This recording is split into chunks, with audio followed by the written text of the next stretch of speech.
Ministry in a Minute is a devotional presentation of the Crossroads School of Ministry. Whatever platform you're on, like, share, subscribe, help us get the word out about the Crossroads School of Ministry.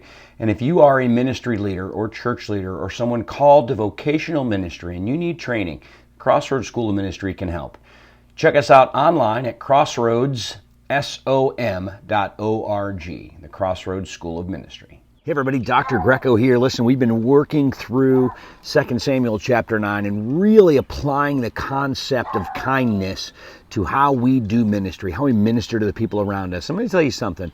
One of the things that we've kind of so far been talking about how it affects us and how it reflects God. But kindness often has a distinctive effect on the people we're ministering to. And when we read through 2 Samuel 9, I said yesterday and last night in the teaching that we did as we moved through this, we kind of highlighted this idea that Mephibosheth expected to get nothing but anger from David, hatred from David. He expected to be killed, really. And when David turns that around, it's interesting, in verse 8, Mephibosheth bows down and said, why do you even take notice of a dead dog like me? Now, dogs in that culture weren't very well thought of.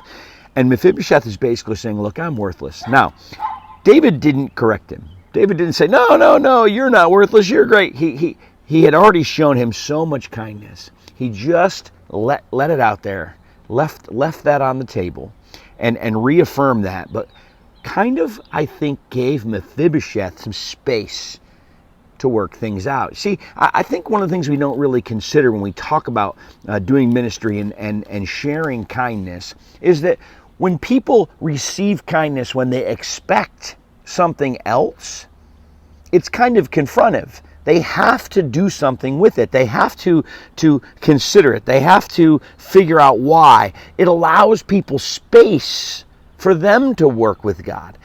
Maybe these Christians aren't who I thought they were, or aren't who the world is telling me they are, because they're not treating me the way I expected them to treat me.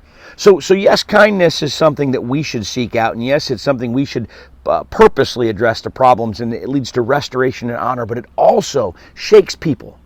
It sometimes shakes people out of their comfort zones and gives them space to work through the misconceptions they have about God, and it gives God a space to work, but it almost sets them up to be worked on by God, obviously in a good way. And here we see, as Mephibosheth did this, Ziba and other people in the kingdom were being witnessed to as Mephibosheth wrestled with who David was, and because of that, who God was. Because remember, Mephibosheth had been out of the word and now brought back in by David's kindness. So just a great reminder that it affects the people we're kind to in ways that allows God to work in their life. If you missed last night's scripture study, go back and watch it. We had a great time going through chapter 9 of 2 Samuel. I love this part of David's life, and we will see you tomorrow for our week's last Ministry in a Minute.